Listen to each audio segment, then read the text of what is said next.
Welcome to Mission Driven Founders, where we spotlight passionate entrepreneurs making a real impact in the beauty and wellness space. Subscribe, hit the bell for updates, and share this video with your health conscious friends. Today, we're thrilled to talk with Lydia Fenet, best-selling author, auctioneer, and founder CEO of the Lydia Fenet Agency. Lydia is on a mission to empower individuals to embrace their confidence, as she just announced her second Claim Your Confidence retreat at the Hamptons Wellness Sanctuary. So let me see if I'm saying this right. Shao Suji Ban House? It's close. It's called the Shu Sugi Ban House. Shu Suji Ban House. All right, I said it right now. Thank you. So now let's dive into Lydia's inspiring journey and see how she's contributing to our movement and making a difference in the world. Lydia, thank you so much for joining us today. Thank you so much, Wanda. It's such a pleasure to be on. It's great having you. So can you share the story behind the inception of your brand? What inspired you to start the journey, and how does it align with your personal values and mission? Absolutely. I've been an auctioneer since I was in my early 20s. And one thing I realized was there's something about being on stage, inspiring and motivating people to give, that really fuels me and gives me so much passion for so many different things. That's essentially why I wrote both of my books, because I could tell that there is a need and a want for inspiration, motivation, sort of a positive energy that people are looking for in their lives if they aren't feeling it at that moment. And all of these things became things that were important to me and I became increasingly passionate about. And when you are an entrepreneur and you have the ability to try out new things, the next thing that seemed exciting to me was the potential of doing a retreat. And I was asked by Shu Sugi Ban House out in the Hamptons, just a gentleman who was working with them, if I would ever be interested in putting together a retreat based on my second book, Claim Your Confidence. And it probably took me about a week to really sit down and figure out what I wanted that curriculum to be. But then once I realized that I had the passion for it, there was no stopping me. I love that. It's so, you can feel the passion when you're telling us about the retreats and your projects and your books. That sounds really exciting. I hope I can go to this retreat. Me too. I hope you can come. So your retreats are known for fostering confidence and personal growth, right? Right. So could you walk us through the experience attendees can expect at the Claim Your Confidence retreat and how it supports your mission? Absolutely. I always feel like January is a great month to start off your intentions, but I feel a lot of pressure on January 1st to have that list of what I'm going to do in the following year locked and loaded. I'm a mom of 3. I have a lot of different jobs, and the busiest part of my year is usually the end of the year. So taking the time to really sit back and consider what I want to do in the next year doesn't usually happen. So January 1st, I'm always that person thinking to myself, oh, these are the things that I want to do, and I never really put that information down. So I wanted to do the retreat a couple of weeks after the beginning of the year so that people had time to get past that crazy date where they feel like they have to do something and really think about what they might want to do over the course of the year. Shu Sugi Ban House is a very zen, very calm retreat in the Hamptons. January, it's very cold. And so it's very cozy in there. And I think that lends itself to the fact that people can't just spread out and go away. They always stay inside and they stay together. And last year was the first year that we did it. And we moved really as a unit throughout the entire 4 days and 3 nights that we were there. We ate our meals together. We drank coffee together in the morning. We took yoga. We did exercise classes. And then everyone had the opportunity to go to the spa in the afternoon. And throughout that, I wove in different classes and different discussion points and different interview styles and different interviews that I did with other people about confidence and what that means and how the people who are attending the retreat could not only look at their own internal map and figure out if they were where they wanted to be in terms of their confidence. And if not, we address that in each of the sessions. That sounds like a magical retreat and something that every woman, having kids or not, has to be at. I have 3 kids as well, and I know what it's like at the end of the year and the New Year's resolution. Oh my goodness. It's it's crazy, but that sounds like such an amazing experience. Like in the winter, I've never been to the Hamptons in the winter. It must have its own magic, right? In the winter as well. Absolutely. the main property is all glass. And there was one morning where we were doing yoga and all of a sudden the snow just started to fall down. I kept thinking to myself, like, I wanted to interrupt the class to be like, are you guys seeing this? Are you seeing this? But that was really the beauty of it. There was so much stillness. And one thing that also happened, because as I said, we were kind of moving as a unit. I attended everything that everyone else did. We had such a good time. I feel like I met really great friends while we were there. And there was a polar plunge, which I had never done in my entire life. And that January 1st, my sister sort of dared me to do it with her, and I did it. And so on the first day of the retreat, a woman said, I saw there was a polar plunge and I've always wanted to do it. And I said, I'll do it with you. And so we did the plunge, we did it with one of her friends on the first day. And then the second day, half of the group did it. And by the last day, everyone did it. And that really, to me, was what the retreat was about. It was just all of us getting a little bit uncomfortable. It certainly is not super comfortable to be outside in 12-degree weather, jumping into a polar plunge, but it was such a unifying moment that there was magic to it.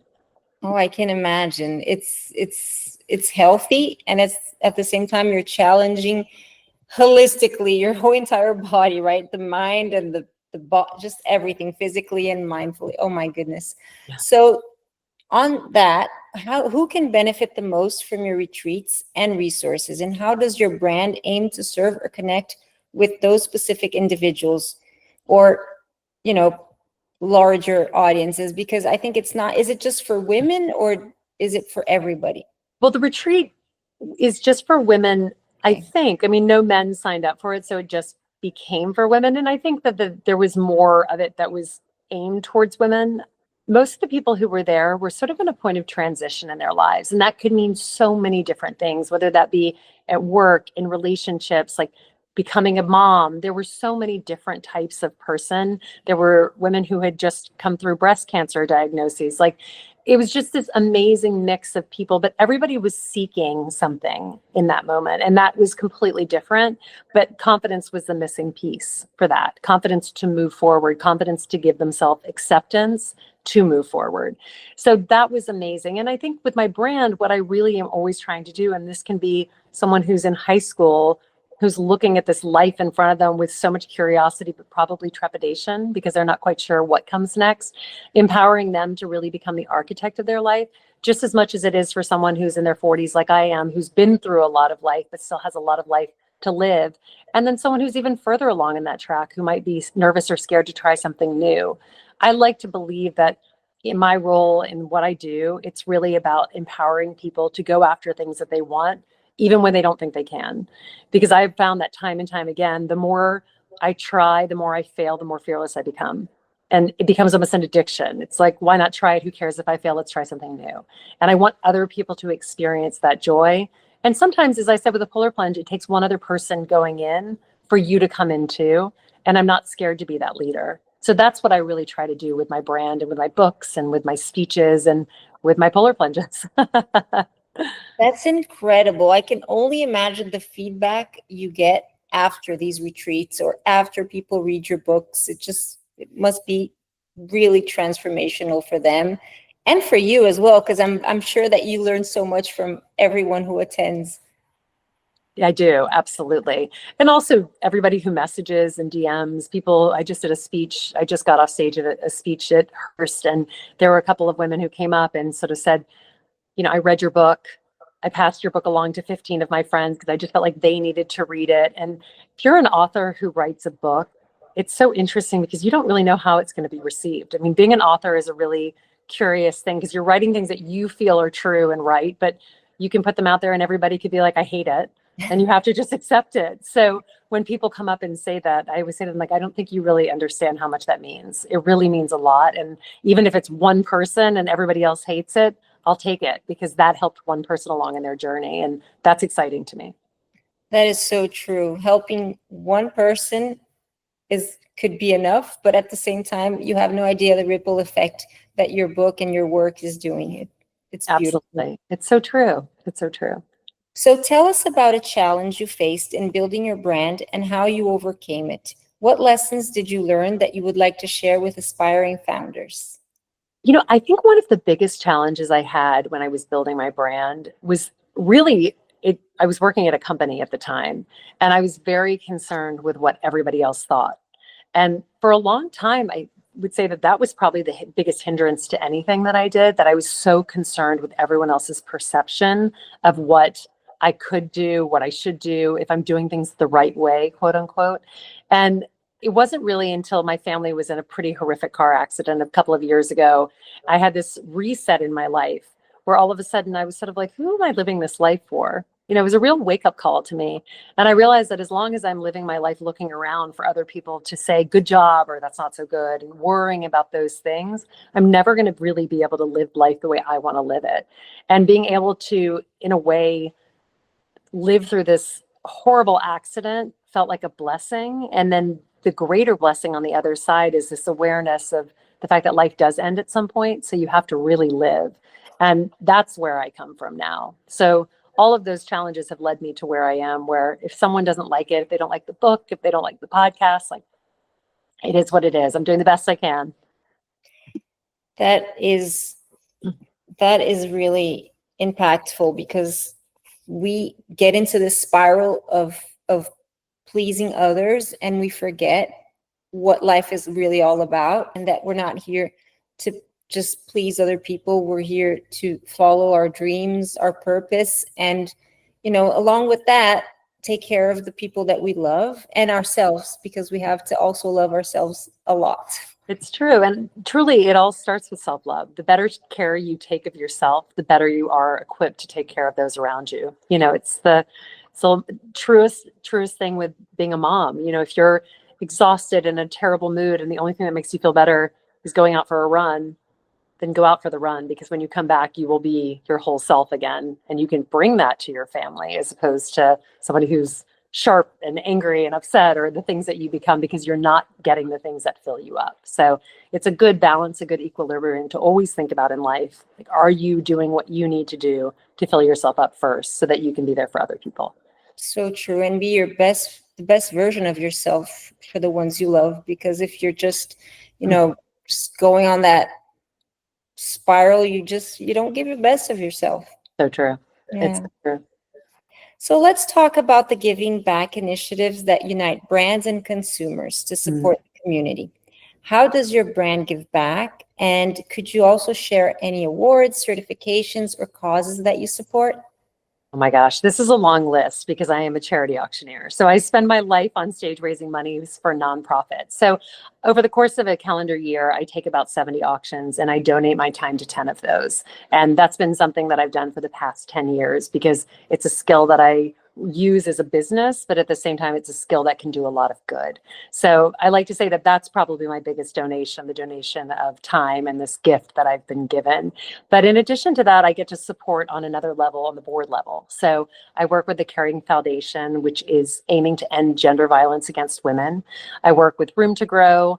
I work with the Breast Cancer Research Foundation as their auctioneer, but also one of their bigger cheerleaders. So there are a number of different causes that I love to support and will continue to support forever. But there's also one that has a special place in my heart, called the River Fund in New York, which was started by an incredible man who turned his house into a service center, essentially, in Queens.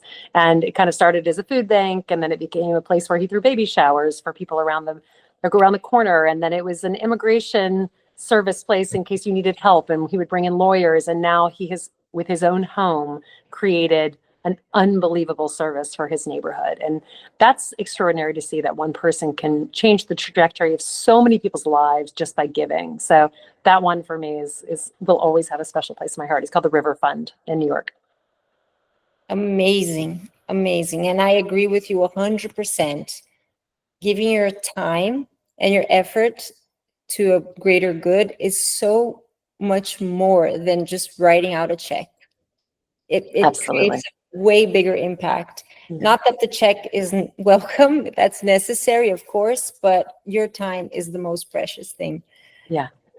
But I would also say to that too, it's interesting because people ask me that question a lot about the sort of, should I write a check or should I donate my time? And I always say to people, you have to do what works for you. So if you are the person who doesn't want to get down in the garden and help the community garden create, like, that's fine, but you have the means to write a check to help someone do it, by all means, write that check. So I would just say philanthropy is at the core giving, and giving is however you can give in a way that works for you and helps others. And People do it in different ways, but I always say just try to find a way to give back. It feels so good and it's so great for other people. And it doesn't matter how little you have or how much you have, there's always an opportunity to give back. That's true. If everybody could give a little bit, we would have so much more, right? So true. It's so true. Thank you, Lydia, for sharing your inspiring journey and for all the work that you do to empower individuals and embrace their confidence. This has been an incredible talk for me. I hope everyone watching loved it too. And also, to everyone watching, remember that every choice we make can shape the future. So let's choose wisely, live mindfully, and support those who are making a difference, like our dear friend Lydia here with her beautiful story and business. Thank you, Wanda. Thank you for the opportunity to join you.